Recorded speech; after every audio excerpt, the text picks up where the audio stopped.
본문은 사무엘하 12장 15절에서 31절. 제목은 하나님의 주권을 인정한 다윗입니다. 다윗에게 하나님의 말씀을 전한 나단은 자기 집으로 돌아갔습니다. 다윗과 밧세바 사이에서 태어난 첫 아이가 중병에 걸렸습니다. 이는 다윗의 범죄에 대한 여호와의 심판으로 인함입니다.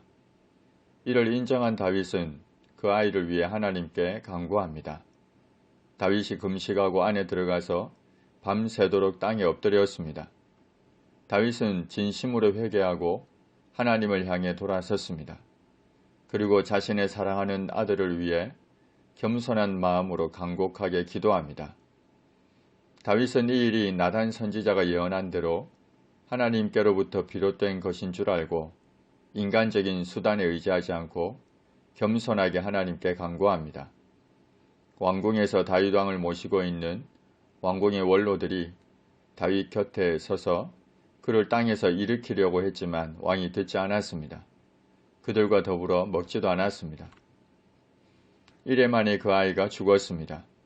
그러나 다윗의 신하들이 아이가 죽은 것을 왕에게 아뢰기를 두려워했습니다. 왜냐하면 그들이 말하기를 아이가 살았을 때 우리가 그에게 말하여도 왕이 그 말을 듣지 아니하셨는데 어떻게 아이가 죽은 것을 그에게 아뢰을 수 있겠는가?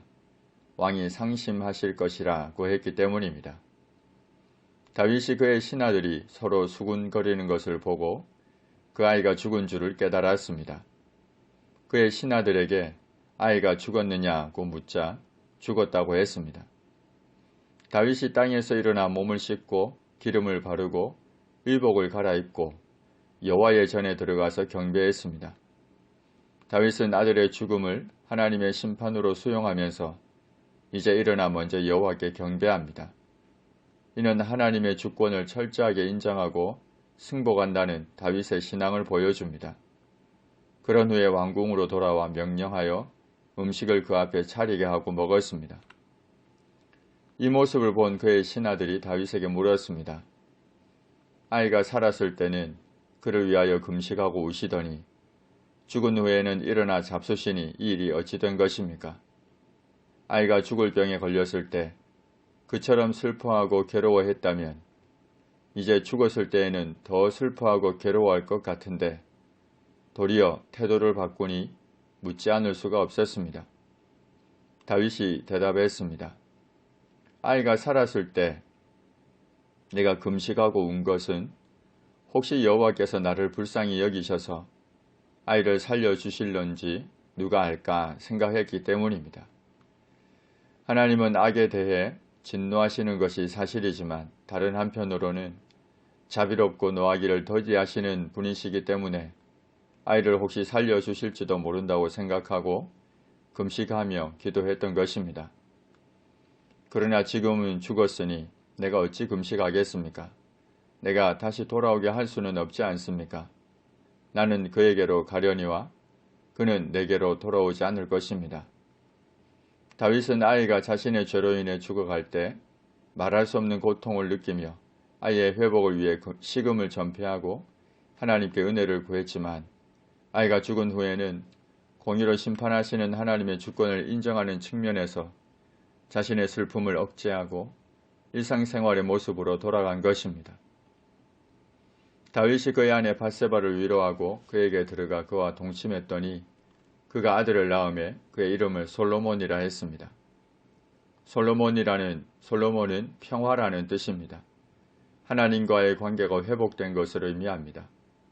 사실 솔로몬은 다윗과 밧세바 사이에서 태어난 넷째 아들입니다. 그럼에도 앞서 태어난 아들의 출생을 생략하고 솔로몬의 출생을 기록한 것은 솔로몬의 잉태와 탄생이 범죄한 다윗에 대한 하나님의 용서와 회복을 의미하기 때문입니다. 동시에 하나님께서 신실하게 다윗과의 언약을 지켜나가셨음을 보여주기 때문입니다. 여호와께서 솔로몬을 사랑하사 선지자 나단을 보내 그의 이름을 여디디아라 했습니다. 여호와께서 그를 사랑하셨기 때문에 여호와께 사랑을 받는 자라는 이름을 받았습니다. 요압이 암몬 자손의 라빠를 쳐서 그 왕성을 점령했습니다. 이 사건은 나단 선지자의 책망에 앞서 일어난 일입니다. 요압이 전령을 다윗에게 보내 내가 랍바 곧 물들의 성읍을 쳐서 점령했으니 이제 왕은 그 백성의 남은 군사를 모아 그 성에 맞서 진치고 이 성읍을 쳐서 점령하소서. 내가 이 성읍을 점령하면 이 성읍이 내 이름으로 일컬음을 받을까 두려워하나이다고 했습니다. 랍바를 물들의 성읍이라 한 것은 랍바 성이 야복강으로부터 흘러들어온 물을 저장해서 주변 성읍들에 공급하는 역할을 했기 때문입니다. 그리고 요압이 이미 점령한 것이나 다름없는 상태에서 왕을 부른 것은 왕의 이름으로 승리를 얻게 하려는 당시 관습이기도 했고 또 한편 왕에게 잘 보이고자 한 요압의 태도라 볼 수 있습니다. 다윗이 모든 군사를 모아 랍바로 가서 그곳을 쳐서 점령했습니다. 암몬 왕의 머리에서 보석 박힌 왕관을 가져왔는데 그 중량이 금 1달란트였습니다. 다윗이 자기의 머리에 썼습니다. 금 1달란트는 약 34kg인데 무거워서 계속해서 머리에 쓰고 있을 수는 없습니다. 특별한 경우 잠깐 쓰고 벗어쓰는 왕관으로 보아야 합니다. 다윗이 또 그 성읍에서 노력한 물건을 무수히 내어왔습니다. 그 안에 있는 백성들은 끌어내어서 톱질과 썰애질과 철도끼질과 벽돌구이를 그들에게 하게 했습니다. 암몬 자손의 모든 성읍을 이같이 하고 다윗과 모든 백성이 예루살렘으로 돌아갔습니다.